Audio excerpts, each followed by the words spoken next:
Hey guys, welcome to yet another video on Balloon Hit Productions. I'm your host, Marcelo Inostroza, and I'd like to welcome you to my review of the HBO miniseries Watchmen. Today we will be talking about episode 2 entitled Martial Feats of Comanche Horsemanship. And just like last time, I will not be talking about this wonderful episode alone. I would like to reintroduce Matt Crandall to talk about this episode.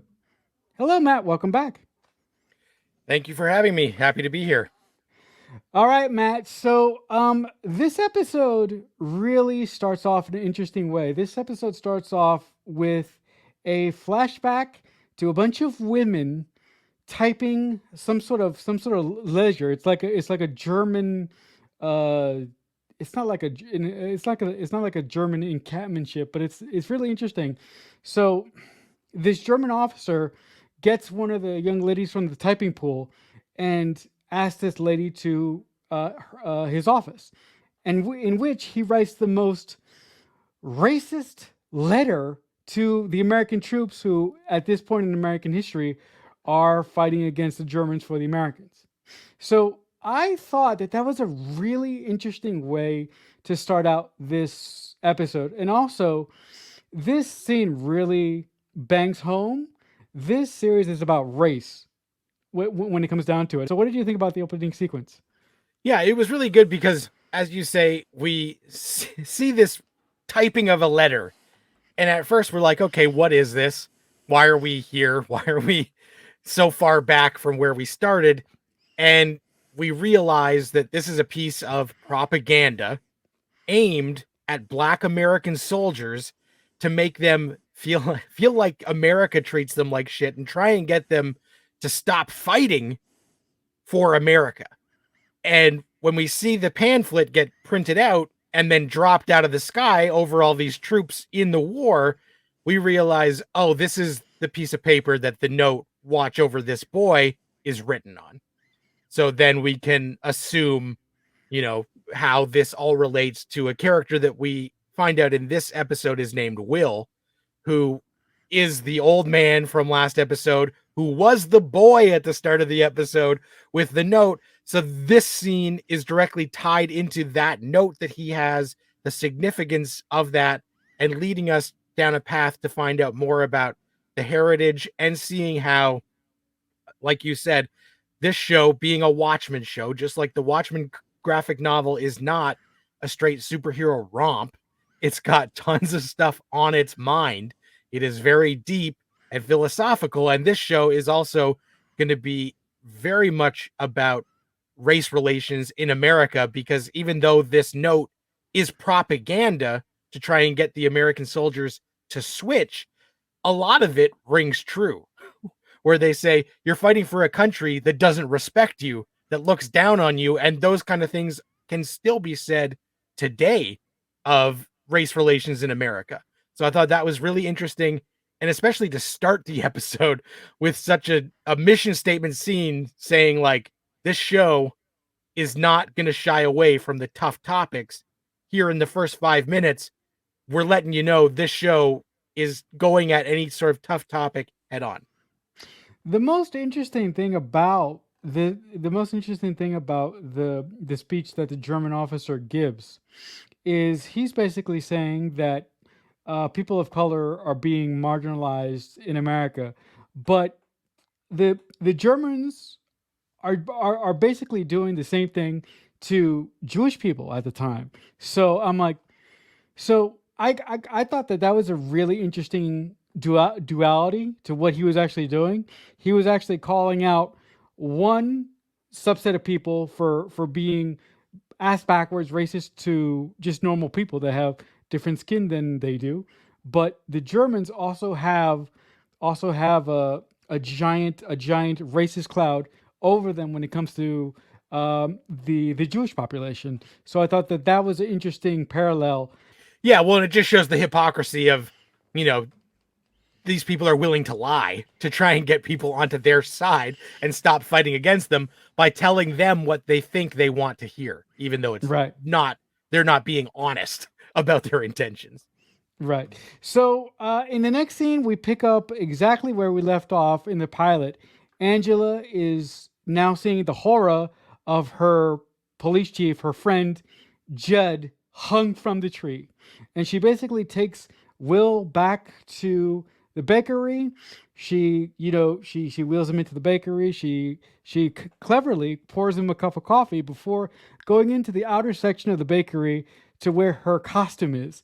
And I thought that this scene in particular, or this moment in particular, was really, really awesome because you could tell that Angela was on the verge of wanting to kill someone, but she actually kept herself together until she went into the outer room. And when she went into the outer room, she lost it for a split second. And I thought that Regina King in that specific moment, I mean, there are so many good scenes where Regina King holds back her character's anger in this episode, but in that specific moment, I thought she did a great job. What did you think about that? Yeah, that is a terrific scene because she handcuffs Will and she gets him the coffee and she's keeping it together and she goes in and has that emotional emotional outburst. But then it's business time. So she puts on her work outfit. Like it's like, okay, I've checked my emotions. Now I'm putting on my work uniform. It's time to do my job. And so I thought that division tells us a lot about Angela Abar and Sister Night, and that she is strong, but still can be overcome by these emotions and has to let them out somehow.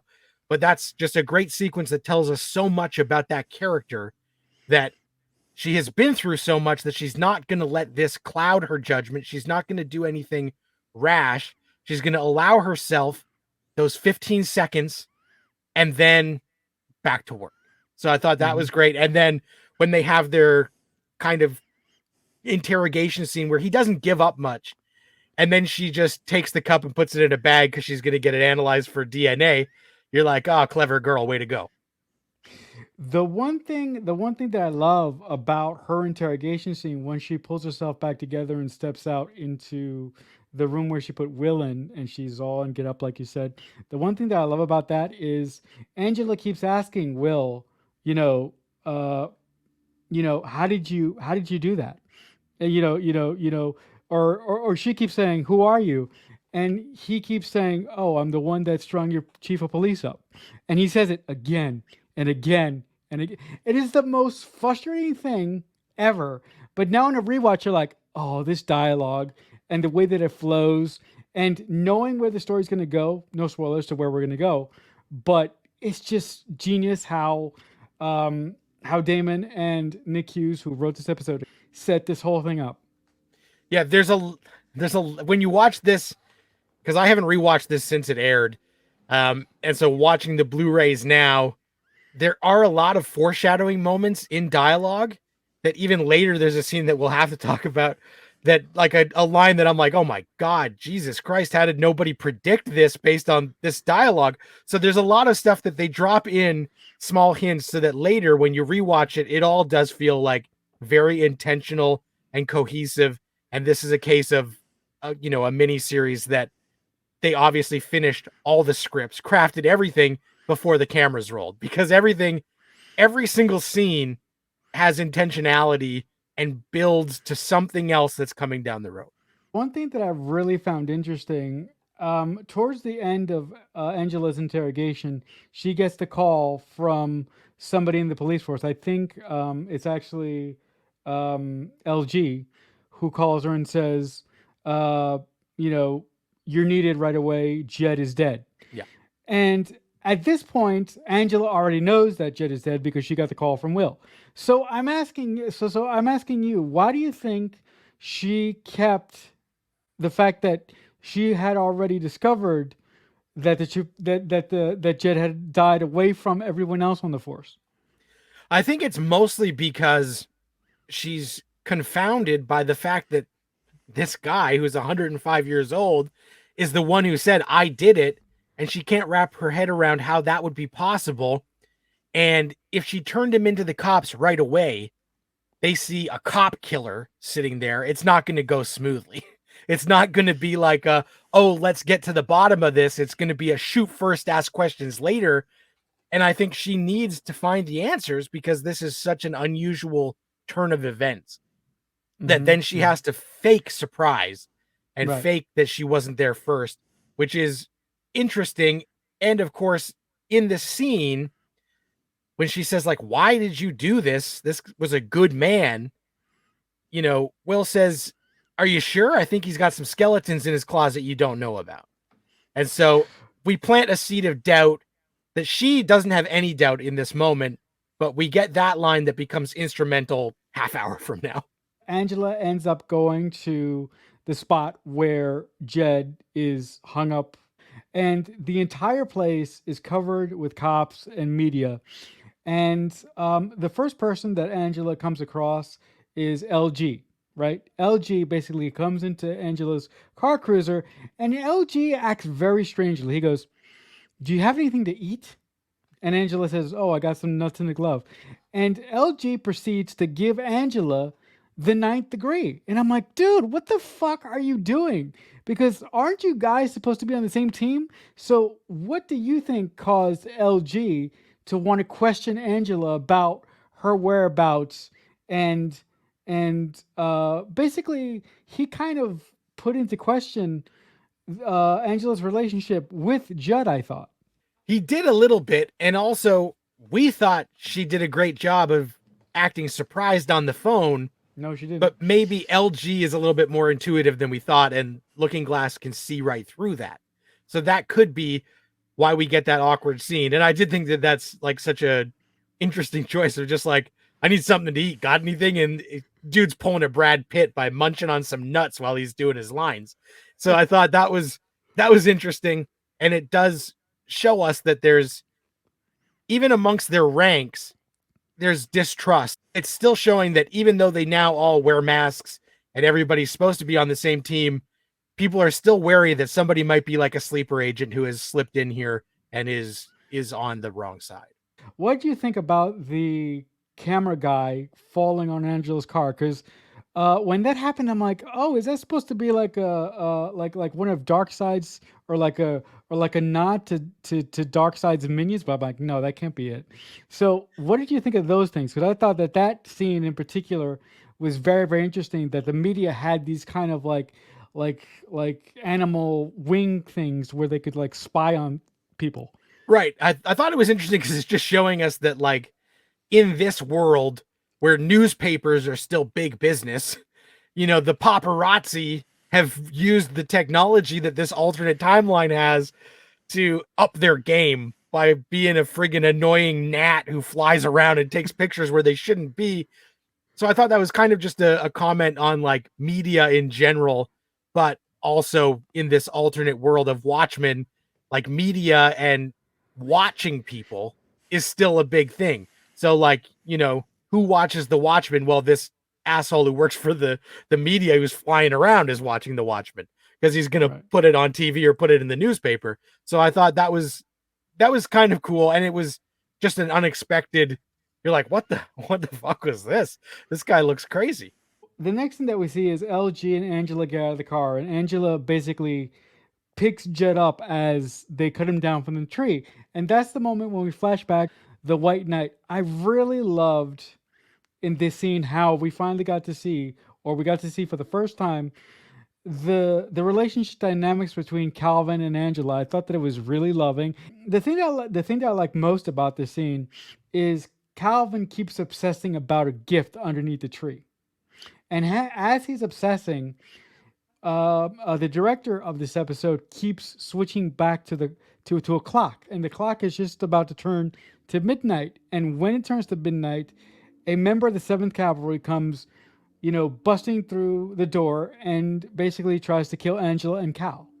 And I really like in this scene how Angela, as soon as the member of the Seventh Cavalry she goes into survival mode, and she grabs I guess like a poker stick and whacks the guy with the poker stick. She makes her way into the kitchen. She grabs a knife. She kills one of them, but the other guy, there's two guys that come into her house. The other guy ends up shooting her in the chest, and I'm like, at that moment, I'm like, oh my god, she's dead. But unexpectedly, she doesn't die. And the next thing we see is her waking up in the hospital, meeting Jed for the first time. And there, Jed tells her that it was a coordinated attack. It was a coordinated attack by the Seventh Cavalry. That basically half the police force that survived this attack quit, and her partner and his wife are now dead, and that Topher took his little sisters into the closet and hid in the closet, and that's where they were found. So, what did you think about those two sequences? Yeah, so I think that they were very interesting because it gives us a lot of backstory. Again, using that minutes to midnight imagery that was so important to the graphic novel of Watchmen, and this coordinated attack. So we see that the 7th Cavalry in their Rorschach masks, even though we think of them so far as a group of rednecks who are amassing weapons, at one point they were very strong and actually did this horrible massacre, right? So this was them in their heyday, where as soon as it struck midnight, they attacked. And I think it's great because we see that Angela is resilient and fierce and can fight back. So a lot of the people on the police force were not as lucky. Some of them, like her partner, were asleep in their beds and were just brutally executed. So it's harrowing to find out this trauma, but it also explains to us how she got her kids that we knew were adopted in some sort of way. And we see that they are actually the kids of her partner. So that whole family went through a very big traumatic event together because they all lost stuff that day. Seeing that moment where her and Judd are among the only survivors and that they don't quit after that moment shows us their bond. And we know that from that moment, they were probably, very tight. Like I said last week, like master and apprentice sort of relationship, because they have a trauma bond that is super strong. And so I thought that gave us a lot of insight into all of those characters. And even we keep seeing the kids acting out and stuff as this episode goes on. But now we also have a frame of why that would be. Why that kid lashed out in school. Well, he's been through traumatic events.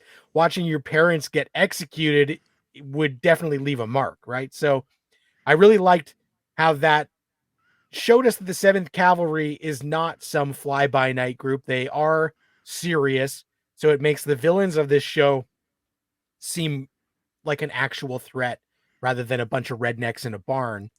And it gives us all of that deep information about Angela and Judd's relationship.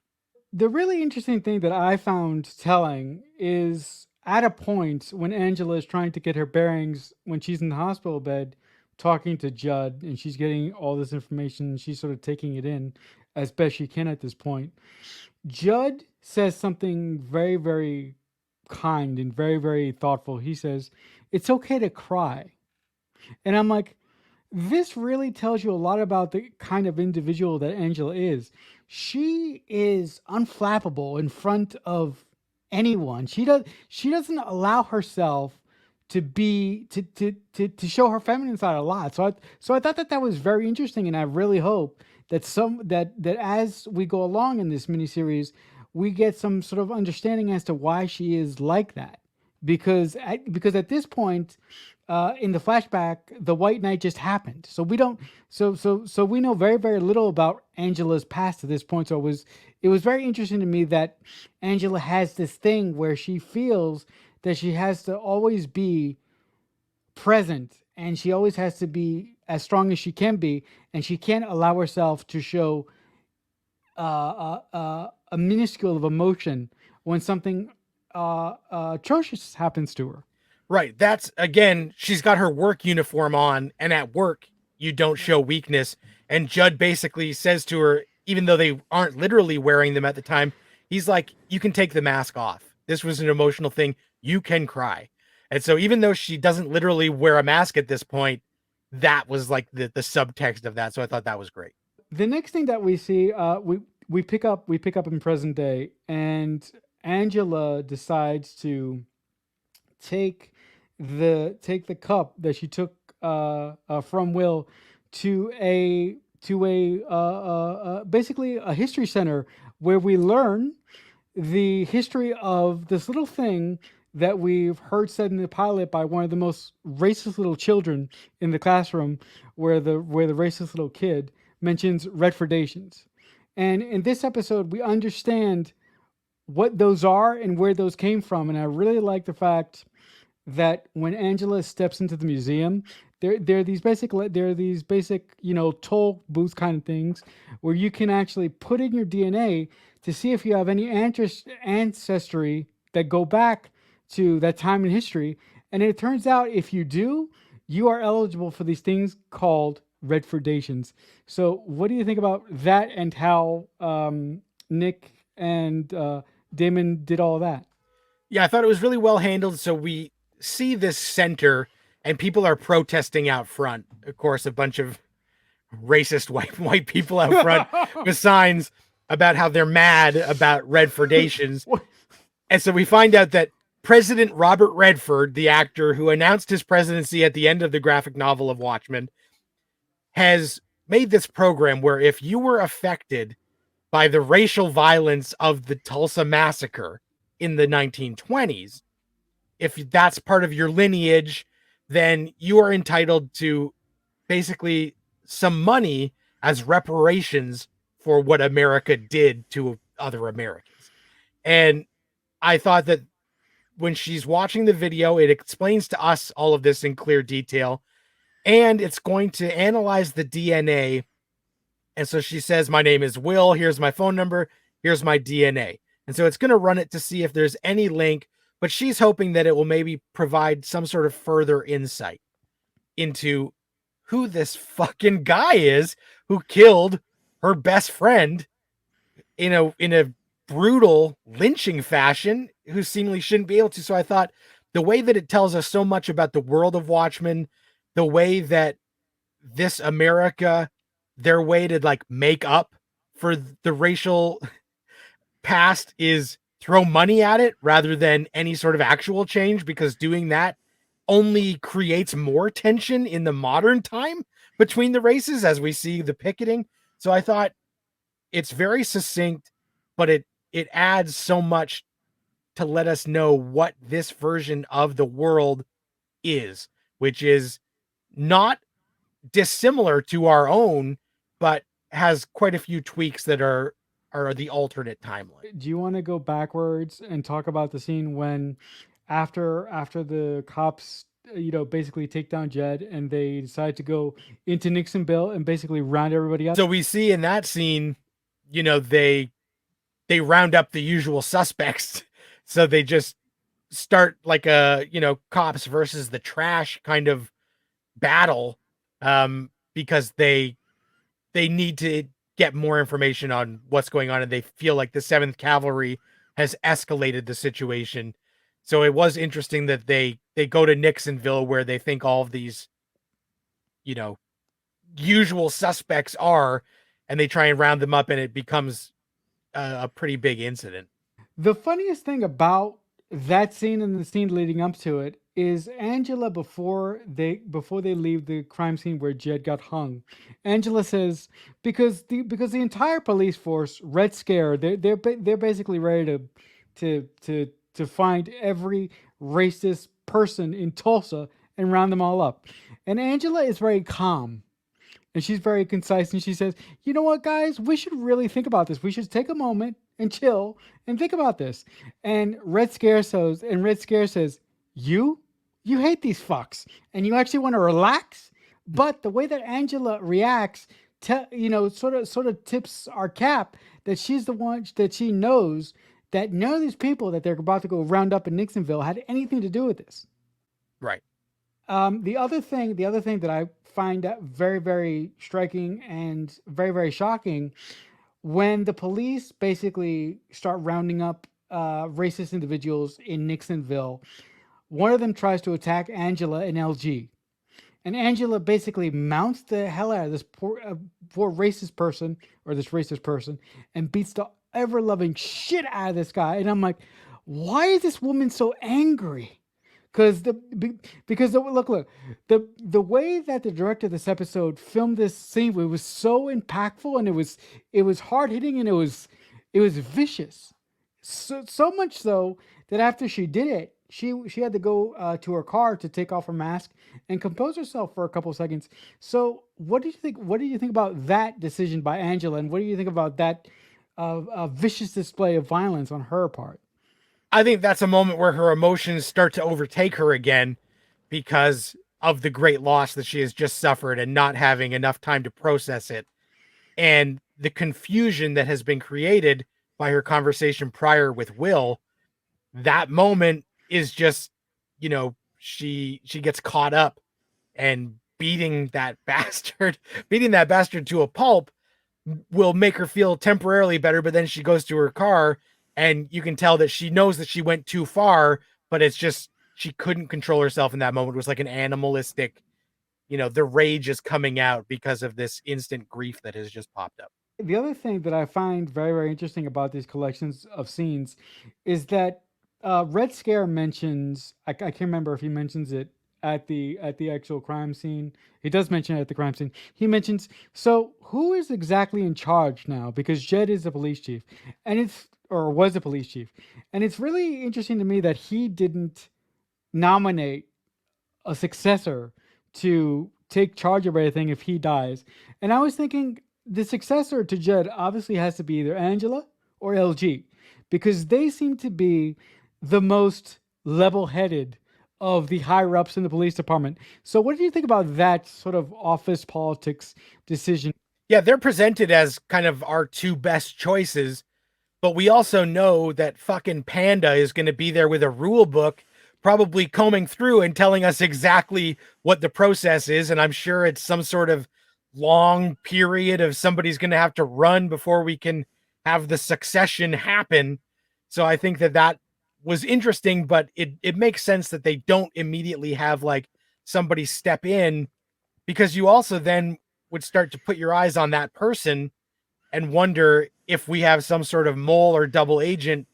Could that person have done this to try and take over power of the police? Right. A little later in the episode, Angela goes home to to basically tell her kids that Uncle Judd is dead.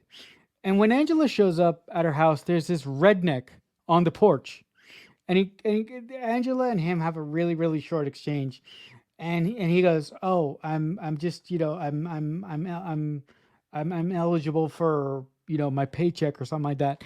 And I was like, this is the only thing in the episode that I'm like, this doesn't track. So can you help me out to figure out who the hell this guy was? Was he like Topher's father or something like that?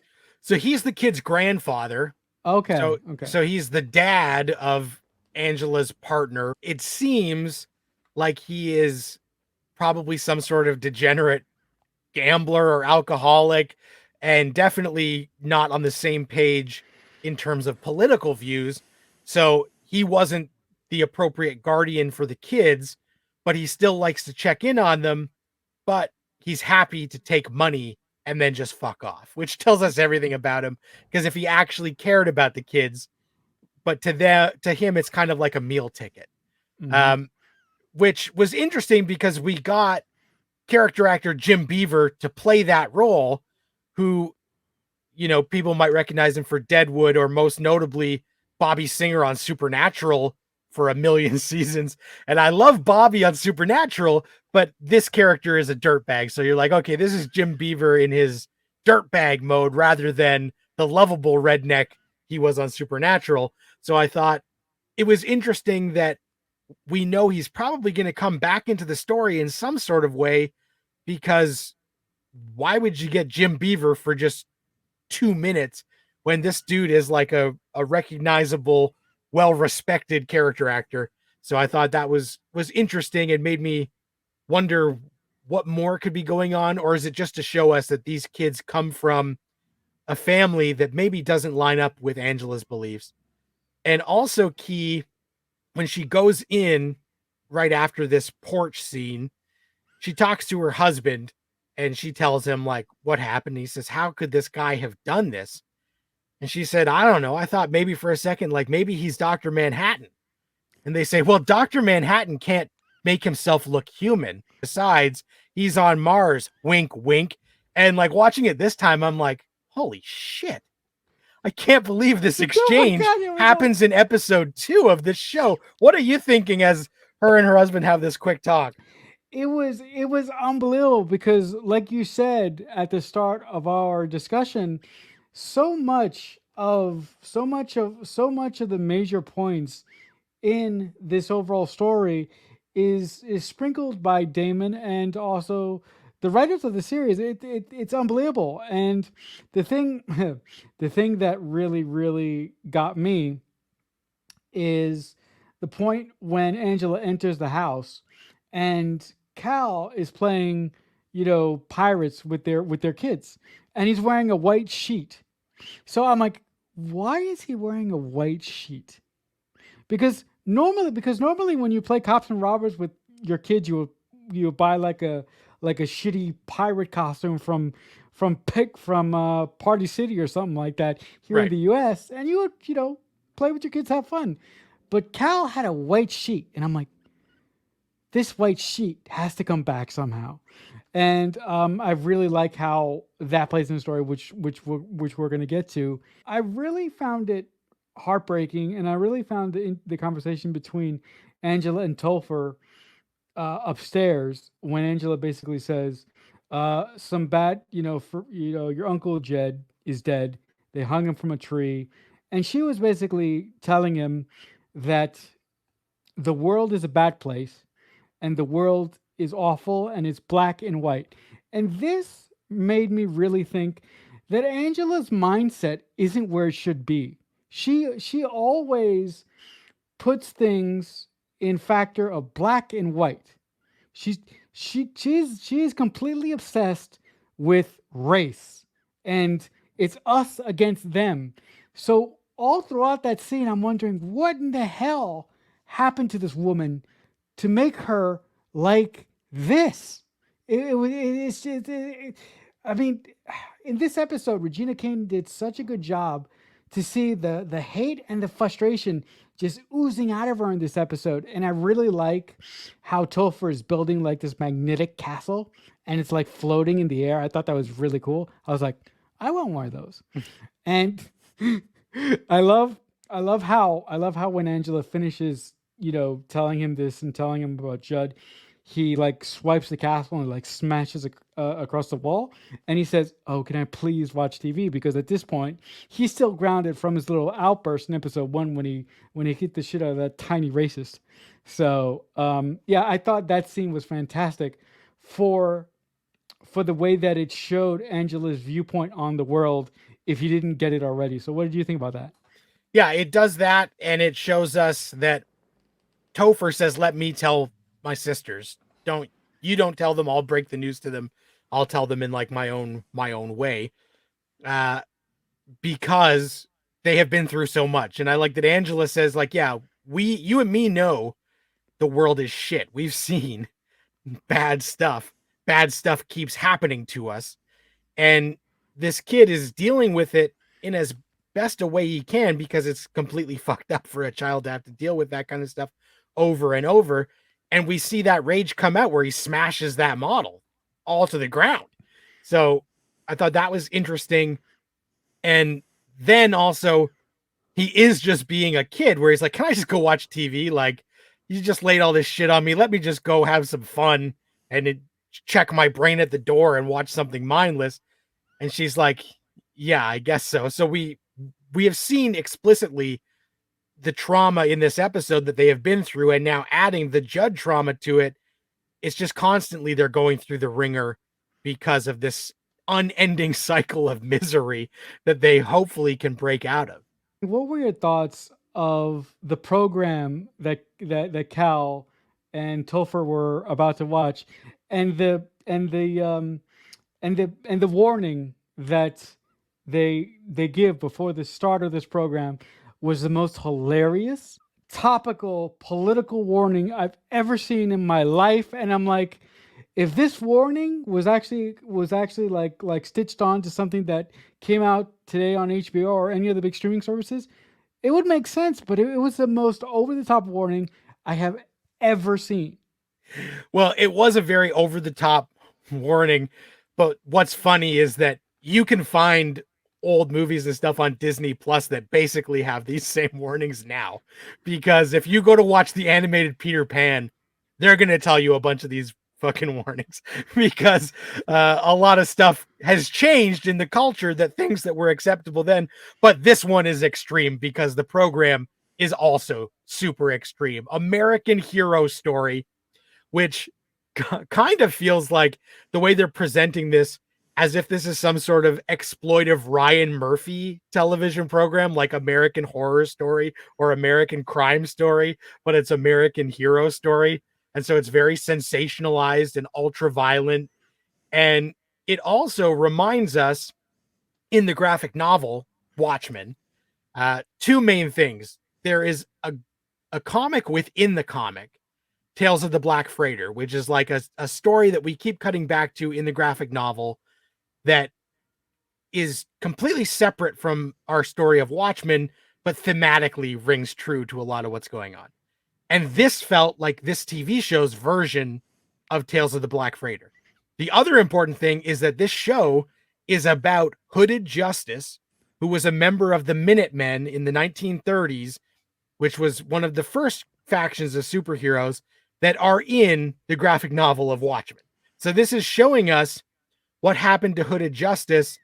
And we knew from the original Watchmen, Night Owl wrote a book called Under the Hood that tells us about Hooded Justice and when they find this body and they think it was him, but this tells us that wasn't me. I was washed up on the shore, but that wasn't me.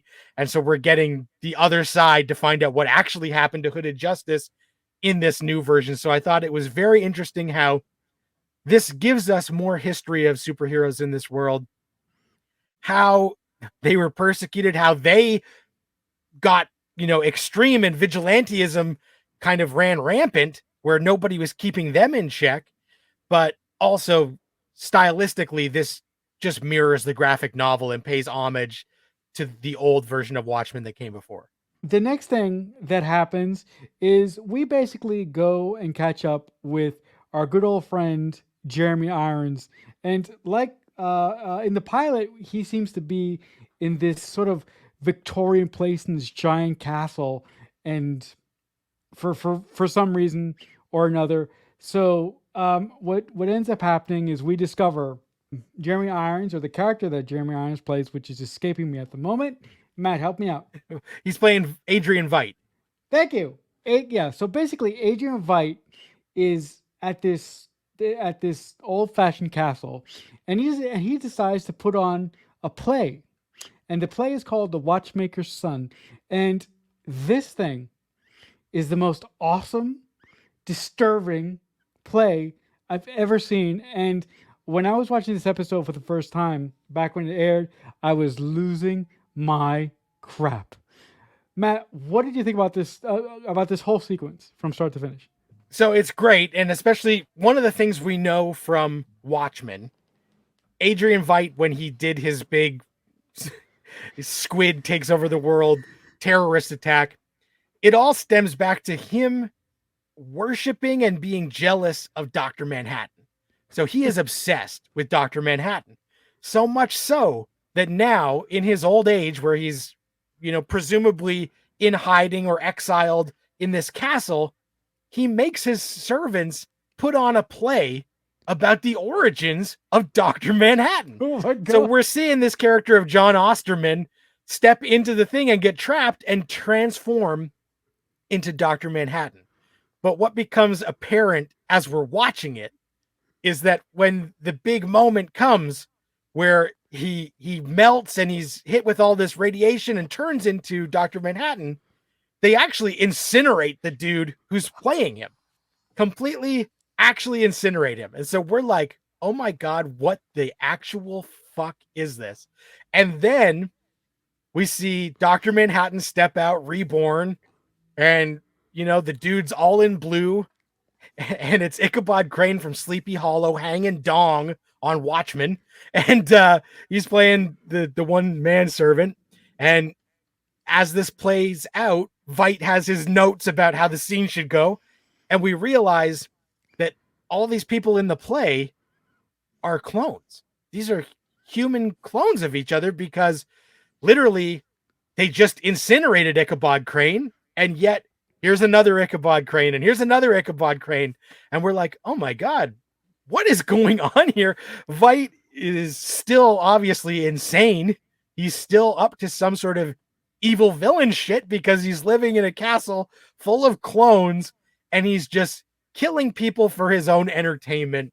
So I thought that was an incredible sequence that gives us way more questions than it does answers, and just makes me wonder, like, what in the hell is going on in this castle, and how is this going to tie in to everything we're seeing with Angela? Yeah, I mean, when I was watching the show for the first time, the Adrian Veidt sequences were the most confusing to me because I kept thinking, how is Damon and everybody else going to connect this? And the way that they do it, no spoilers, but the way that they do it is just chef's kiss. So, oh, and I do want to mention that throughout this whole play that goes on, we really get to understand that Adrian Veidt does not give a shit about people or these clones. He is such a son of a fucking bitch in this scene that I'm like, oh my god, this is perfect. I mean, Damon and Carlton Cuse, who wrote this episode again, did such a good job of telling us the character of Adrian Veidt, that he is such a unforgivable son of a bitch. Yeah, well, it's like he didn't learn anything from the events of Watchmen. He's still a guy who does not take human life with any sort of weight. It's just checks and balances in some sort of equation he's running in his mind. Right. So the next scene that we see, Angela goes back to the bakery, and inexplicably, Will has gotten out of his cuffs and went across the street and decided to bring some eggs because he wanted to make hard-boiled eggs.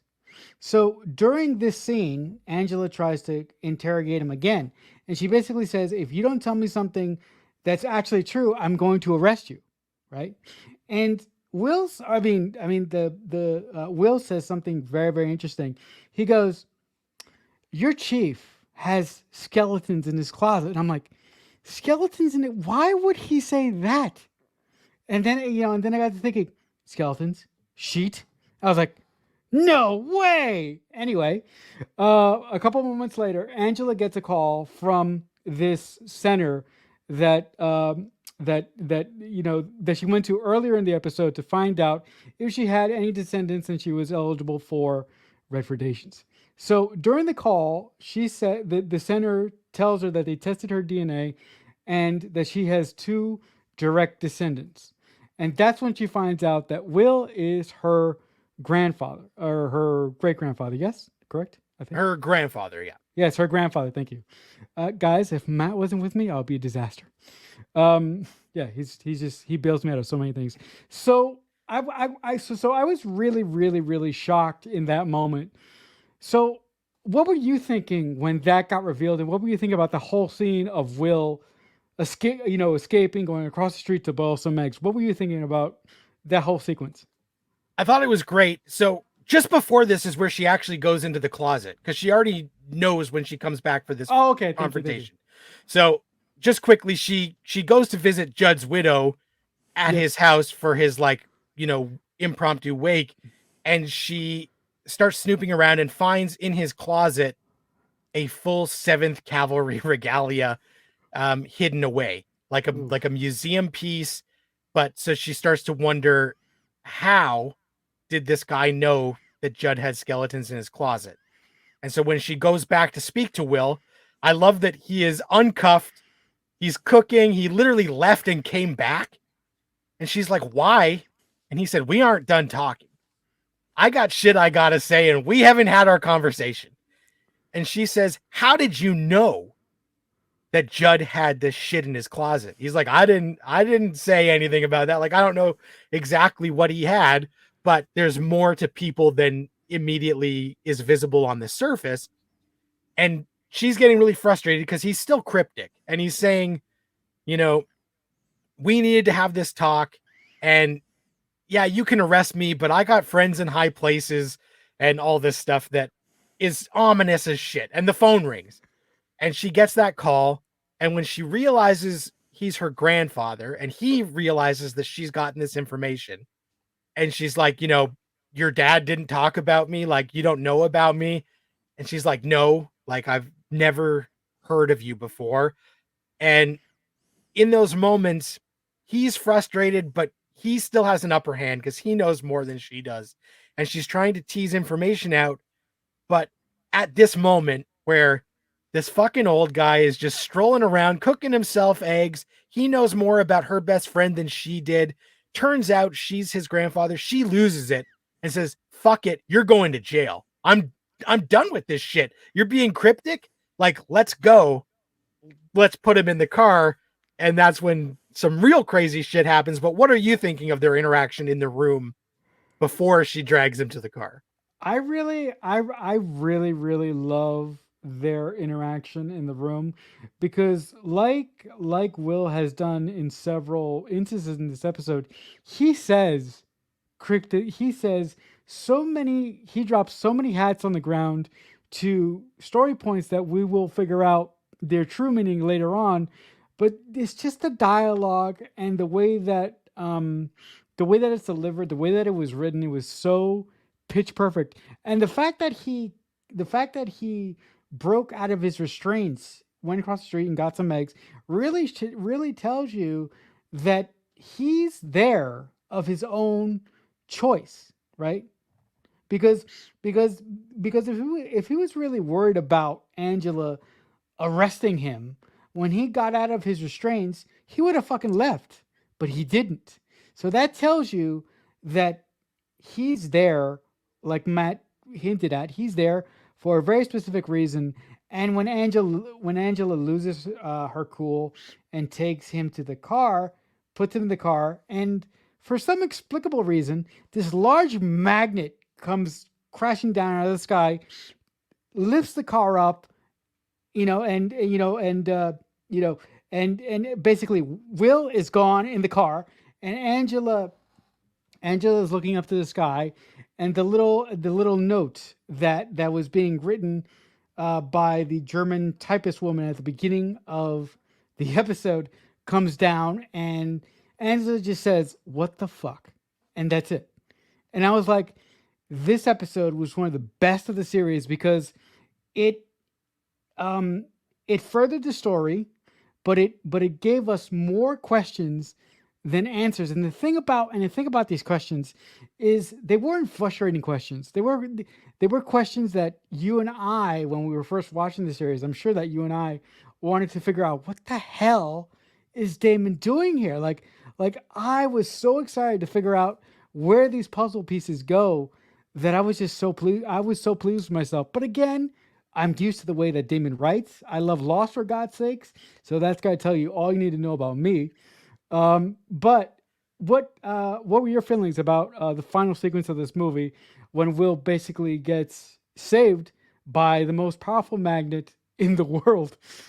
Yeah, it's crazy. And I really like that when she drags him out because she's gonna arrest him and take him to the station, and she goes to put him in the car and she has to grab him out of the wheelchair, and you see on his face that it's almost like having a hug with his granddaughter. He's like, oh my God. And she's like, fuck you, old guy, and trying to just throw him in the car. So I thought that was like a nice moment where for him, it's like finally he's got this embrace of family that we feel like he's been maybe longing for.